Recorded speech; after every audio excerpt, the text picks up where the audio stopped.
পরিষ্কার মাউন্ট ব্যাননের বক্তব্য ছিল তো যে আলাদা কোনো রাষ্ট্র হবে না, পাঞ্জাব কোনো আলাদা রাষ্ট্র হবে না, যুক্তবঙ্গ কোনো আলাদা রাষ্ট্র হবে না, কাশ্মীর কোনো আলাদা রাষ্ট্র হবে না, তোমাদেরকে হয় ভারত নয় পাকিস্তান চুজ করতে হবে। এটা বেসিক লাইন ছিল। যখন পার্টিশন ঘোষণা হলো এবং পুরো বেঙ্গল পুরো পাঞ্জাব চলে যাচ্ছে পাকিস্তানে, যখন এটা বোঝা গেল, শ্যামাপ্রসাদ মুখোপাধ্যায় প্রথম ছুটে গেলেন ঋষি অরবিন্দের কাছে। বিধানচন্দ্র রায় শ্যামাপ্রসাদ মুখার্জির কথায় সম্মতি দেন যে বাঙালি তাহলে পরে কোথায় যাবে। যদি কংগ্রেস কি বলেছিলেন পণ্ডিত নেহরু, ওটা অনেক দূর হয়ে যাচ্ছে। পাকিস্তান যেরকম ওয়েস্ট পাকিস্তান ইস্ট পাকিস্তান রেখেছিল, কংগ্রেস যদি চাইতো ওই 2 টাকার ইতিহাসবিদকে জিজ্ঞাসা করবেন, নর্থ ওয়েস্ট ফ্রন্টিয়ার প্রভিন্স আর বালুচিস্তান যদি থাকতো তাহলে ওয়েস্টার্ন ইন্ডিয়াও একটা থাকতো। প্রসাদ মুখোপাধ্যায় দিল্লিতে যান, গান্ধীজির সাথে কথা বলেন, হতবাক হয়ে গান্ধীজি ফ্যাল ফ্যাল করে তাকিয়ে থাকেন শ্যামাপ্রসাদ মুখার্জির দিকে। এগুলো জানে না 2 টাকার ইতিহাসবিদ? বইগুলো খুলে দেখুক। এখন ক্রেডিট নেওয়ার টাইমটা হয়েছে। You're watching News India 1. Stay informed, stay ahead. ভদ্রলোক এসেছিলেন, তার নাম হচ্ছে শান্তনু দত্তদেব। পশ্চিমবঙ্গে ভুয়ো ডাক্তার, ভুয়ো ভ্যাকসিন, ভুয়ো পুলিশ, ভুয়ো আধিকারিক, সিভিক মুখ্যমন্ত্রী, অনেক কিছুই দেখলাম। এরকম একটা ভূমিফোড় তাহলে ইতিহাসবিদ পয়দা হয়ে গেছে। জীবনে কোনোদিন নামও শুনিনি, কোনোদিন দেখিও নি, আপনার কাছেই শুনছি। তো এখন যদি তার বুঝতে হবে, তার মানে মমতা বন্দ্যোপাধ্যায় তৃণমূল কংগ্রেস এই ভূমিফোড় জালি ডাক্তার, পুলিশ, আধিকারিকদের পয়দা করতো। কংগ্রেস থেকেই বেরিয়েছে মমতা ব্যানার্জি, কংগ্রেসের ডিএনএ। কংগ্রেস তার মানে এখন জালি ইতিহাসবিদ তৈরি করছে। শ্যামাপ্রসাদ মুখার্জি যদি ইতিহাসবিদ প্রশ্ন করে থাকে, তাহলে সেই ইতিহাসবিদকে গিয়ে প্রশ্ন করুন, পশ্চিমবঙ্গের জনক যদি শ্যামাপ্রসাদ মুখার্জি না হয়ে থাকে, তাহলে সিন্ধু প্রদেশ থেকে খানিকটা অংশ কেটে কেন বাদ দিয়ে ভারতবর্ষে বিলয় করতে পারলো না কংগ্রেস? 18টা মুসলিম লীগের এমএলএ ছিল, বাকি ফুল মেজর 10টা কংগ্রেসের, বাকি তো ইউরোপিয়ান ছিল, ইন্ডিপেন্ডেন্ট ছিল। তাদেরকে দিয়ে ভোটাভুটি করিয়ে হিন্দু মেজরিটি সিন্ধ প্রভিন্স, তার খানিকটা মানে যেটা হিন্দু মেজরিটি অংশ ছিল, সাদার্ন সিন্ধ, যেটা করাচি ফারাচি ওই দিকটা দিয়ে গুজরাটের সঙ্গে লাগোয়া, সেটা ভারতবর্ষে বিলয় করাতে কংগ্রেস তাহলে কেন পারলো না? সেটাকে বিকৃত করে তাহলে এতদিন পরে হঠাৎ করে কংগ্রেস তো 30 বছর রাজত্ব করেছে। ইউপিএর সরকার ছিল তো, মমতা বন্দ্যোপাধ্যায় কংগ্রেসের ইউপিএ 1 ইউপিএ 2তে তো সরকার ছিল তো 11 থেকে 12 অবধি। তো তখন তাহলে পশ্চিমবঙ্গ দিবসটা ওরা কোনোদিন পালন করেনি কেন? কংগ্রেস কোনোদিন করেনি কেন? যদি কংগ্রেসের এত থেকে থাকবে। এক তো হচ্ছে আজকের যে কংগ্রেস, যেটা এটা হচ্ছে কংগ্রেস আই, ইন্দিরা কংগ্রেস। এই কংগ্রেসের সাথে স্বাধীনতার সময়কার আদি কংগ্রেসের কোনো সম্পর্ক নেই। কংগ্রেস অরিজিনাল আদি কংগ্রেস যেটা ছিল সেটা জনতা পার্টির সাথে মিশে গিয়েছিল। কংগ্রেস থেকে ইন্দিরা গান্ধীকে বহিষ্কার করা হয়, ইন্দিরা গান্ধী কংগ্রেস আর তৈরি করে, তারপর কংগ্রেস আর ভেঙে কংগ্রেস আই তৈরি হয়। প্রথমটা 71 কংগ্রেস আর, এবং তারপর 79-এ কংগ্রেস আই। ওই কংগ্রেস আইটাই হচ্ছে আজকের কংগ্রেস। ইন্দিরা গান্ধী বহিষ্কৃত হয়েছিল।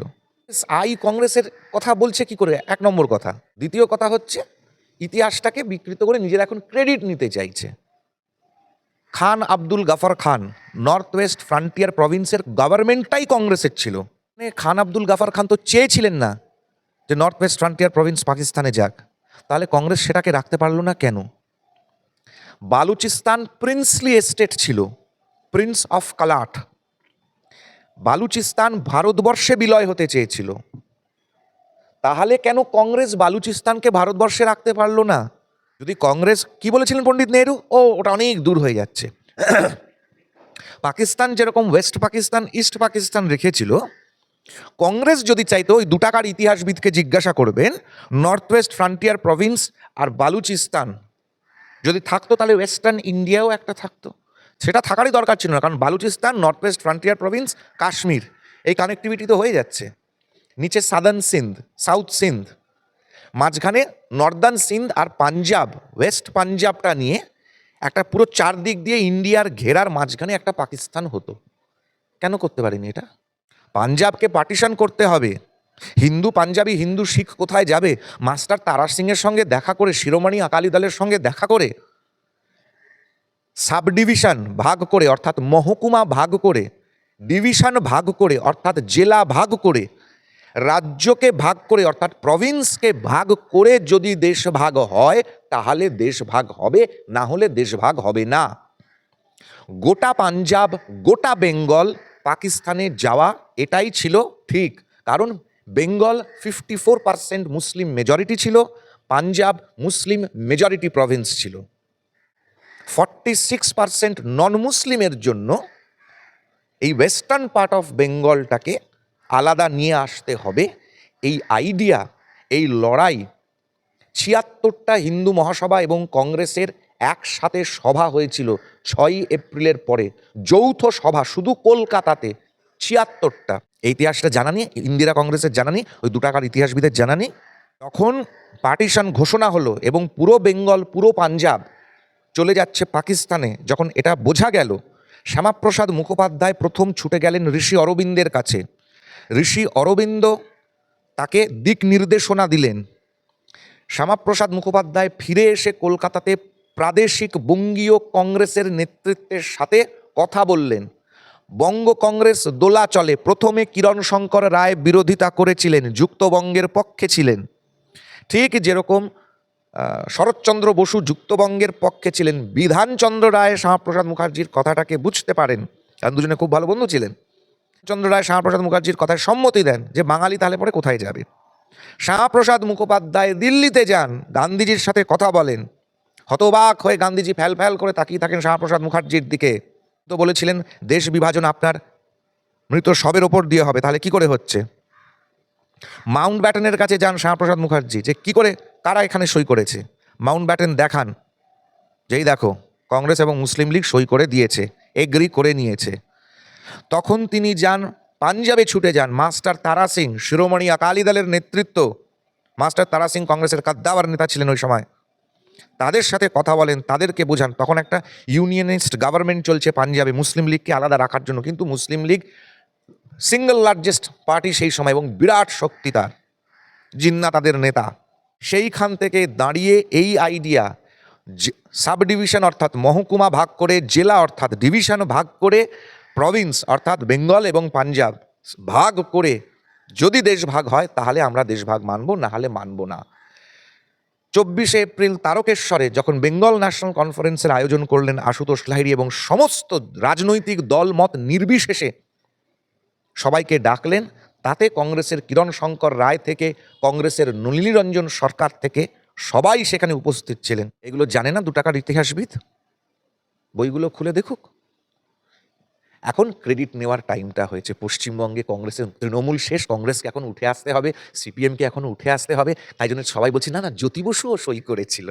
কিন্তু জ্যোতি বসু বিধানসভায় দাঁড়িয়ে যে বক্তব্যগুলো দিয়েছিল, বিরোধ করেছিল যে না, যুক্তবঙ্গ এক থাকুক, দরকার হলে পুরোটা পাকিস্তানে যাক, এটা স্বীকার করার ক্ষমতা নেই।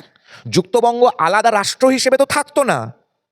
পরিষ্কার মাউন্ট ব্যাটেনের বক্তব্য ছিল তো যে আলাদা কোনো রাষ্ট্র হবে না, পাঞ্জাব কোনো আলাদা রাষ্ট্র হবে না, যুক্তবঙ্গ কোনো আলাদা রাষ্ট্র হবে না, কাশ্মীর কোনো আলাদা রাষ্ট্র হবে না, তোমাদেরকে হয় ভারত নয় পাকিস্তান চুজ করতে হবে। এটা বেসিক লাইন ছিল। তো হয় বেঙ্গলকে ভারতে থাকতে হবে, নয় বেঙ্গলকে পাকিস্তানে যেতে হবে। আর মুসলিম মেজরিটি যেহেতু, তাই সেটা পাকিস্তানেই যাচ্ছিল। রাজনৈতিক স্বার্থের জন্য এতটা নিচে নামতে যখন কিরণ শঙ্কর রায়রা বুঝতে পারলেন যে পাকিস্তানে যাচ্ছে, পূর্ববঙ্গের জমিদারিটা পুরোটাই চলে যাচ্ছে, Saratchandra Basu central working committee কংগ্রেসের আচার্য কৃপালিনী থেকে আরম্ভ করে সবার প্রেসিডেন্ট, তখন আচার্য কৃপালিনী প্রেসিডেন্ট কংগ্রেসের, যখন ধ্যাতানিটা খেলেন, মুখে কুলুপটা গুঁজে শরৎচন্দ্র বসু কলকাতায় ফিরে এসে বসে থাকলেন। এতটাই লড়াই হয়ে গেছিল শরৎচন্দ্র বসুর সঙ্গে সেন্ট্রাল কংগ্রেসের, কারণ সেন্ট্রাল কংগ্রেস তখন শ্যামাপ্রসাদ মুখার্জির বক্তব্য মেনে নিয়েছে, আর সোহরাবর্দীর সাথে জোট করে শরৎচন্দ্র বসু যুক্তবঙ্গের দাবিতে আঁকড়ে আছেন। ধাতানি খেয়েছিল যে প্রথম চিফ মিনিস্টারটা প্রফুল্ল ঘোষ হয়েছিলেন, শরৎচন্দ্র বসু নয়। প্রফুল্ল ঘোষকে কেউ চিনতও না, তার কেউ নামও জানে না, কেউ নামও শোনেনি। শরৎচন্দ্র বসুই প্রথম চিফ মিনিস্টারটা হতেন পশ্চিমবঙ্গের, কিন্তু হননি এই কারণের জন্য।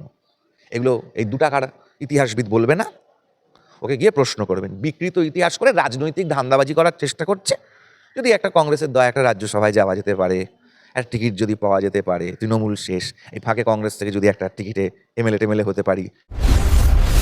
You're watching News India 1. Stay informed. Stay ahead.